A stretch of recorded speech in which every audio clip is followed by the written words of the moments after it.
The 1776 to 1976 Bicentennial Quarter, minted to commemorate the United States 200th anniversary, typically has a face value of 25 cents.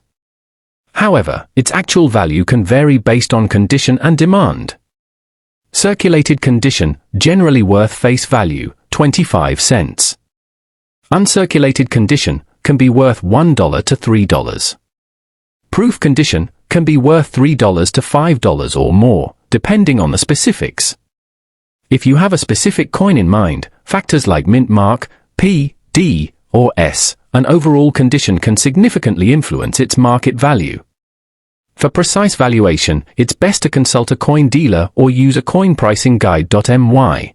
In 2008, and it was followed by the District of Columbia and U.S. Territories Quarters Program, 2009 to 2021. Though the state quarters are no longer in production, they continue to be an important part of American numismatic history. Other factors impacting coin value. Demand and popularity. Like other collectibles, the value of state quarters or bicentennial quarters is affected by current trends in the market. If interest in a particular coin design increases, perhaps due to a famous era or new historical significance, its value may rise. Precious metal prices. The value of silver and gold directly impacts the value of coins containing these metals.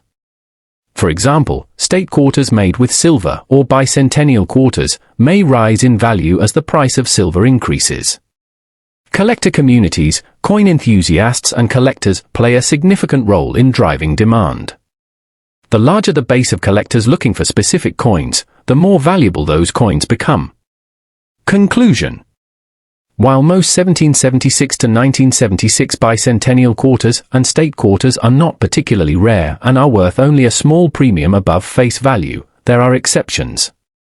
The 40% silver bicentennial quarters and certain state quarters with minting errors, rare varieties, or high grades can be valuable to collectors. As with all collectibles, the market is driven by factors such as rarity, demand, and condition. By keeping an eye on these elements and getting coins professionally graded, collectors can ensure they are aware of the true value of their holdings. Whether you are holding onto your quarters for nostalgic reasons or looking to make a profit, understanding their potential worth today is crucial for both new and seasoned collectors alike. Collectors, finding a high-grade 1776 to 1976 silver quarter could significantly increase its market value, especially if it's a part of a complete proof set from that year. Valuable state quarters, 1999 to 2008. In 1999, the U.S. Mint began issuing the State Quarters program, which included a series of 50 unique quarters, each representing one of the U.S. states. These quarters were released in the order that states were admitted to the Union, with the first coin being released in 1999 for Delaware. The series was completed in 2008 with the release of Hawaii's State Quarter. The State Quarters program. The State Quarters program was a huge success, and millions of coins were minted each year. The coins featured a reverse design specific to the state represented, incorporating elements of that state's history, culture, or geography. For example, the New Hampshire quarter depicted the Old Man of the Mountain, while the California quarter showed the image of a grizzly bear. Because of their wide distribution and limited number of special edition releases, most of the state quarters are not worth more than their face value. However, a few notable examples stand out due to their rarity, minting errors, or specific demand from collectors. Factors affecting the value of state quarters. Mint errors. Occasionally, minting errors can increase the value of certain state quarters. These errors could include misprints, double dies, or coins that were struck off-center. Collectors of error coins are often willing to pay a premium for state quarters with such mistakes. For instance, a 2004 Wisconsin quarter with an extra leaf on the ear of corn, often referred to as the high leaf variety, has become a sought-after coin among collectors. Condition. Grading the condition of the coin is critical in determining its value. Coins that are in pristine, uncirculated sought-after coin among collectors. Condition. Grading the condition of the coin is critical in determining its value. Coins that are in pristine, uncirculated condition, with minimal wear and tear, are valued more highly than those that have been used in daily circulation. Professional grading services, such as the Numismatic Guarantee Corporation, NGC, or the Professional Coin Grading Service, PCGS, grade coins on a scale from 1 to 70. Coins graded as MS-65 or higher can fetch a higher premium on the market. Limited releases. Some state quarters were produced in smaller quantities, particularly in mint and proof sets. Limited edition releases, like those sold in special packaging, may also carry a higher price tag. The United States quarter, or 25-cent coin, has a long history that reflects the nation's evolving identity. Over time, these coins have captured the hearts of collectors and investors alike.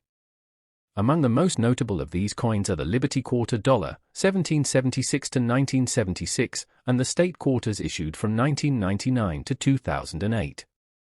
Understanding the value of these quarters today involves looking at their historical significance, rarity, and the factors that influence their market worth.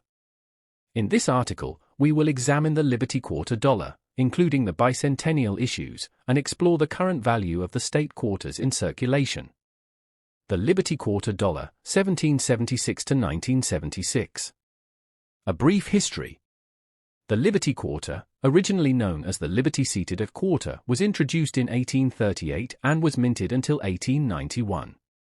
It depicted Lady Liberty seated on a rock, holding a shield and a spear, with the word Liberty inscribed on her dress.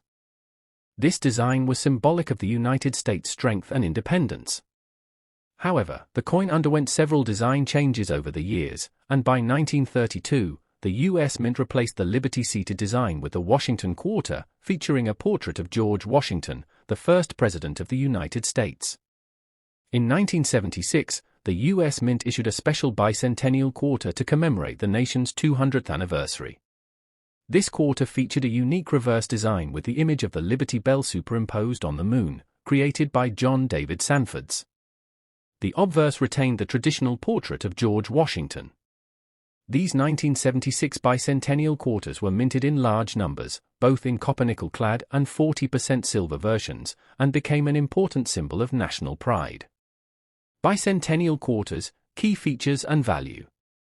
The 1776 to 1976 bicentennial quarters were issued in both clad and silver versions, which plays a significant role in their value today. The clad version, made of copper-nickel, was produced in large numbers, and its value is primarily tied to its status as a collectible item rather than for its precious metal content.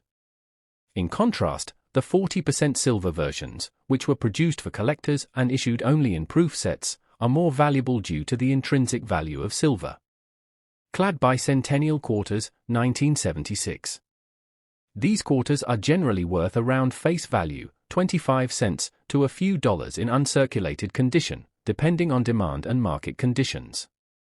Collectors are often willing to pay a small premium for well-preserved coins, especially those that have been graded as high-quality specimens, e.g., MS-65 or higher. Silver bicentennial quarters, 1976. These coins are worth more, often ranging from $5 to $10 or more, depending on the silver content, for approximately 0.179 ounces of silver, and the condition of the coin. The price of silver has a direct impact on the value of these quarters, so when silver prices rise, so too does the value of the 40% silver bicentennial quarter. For most,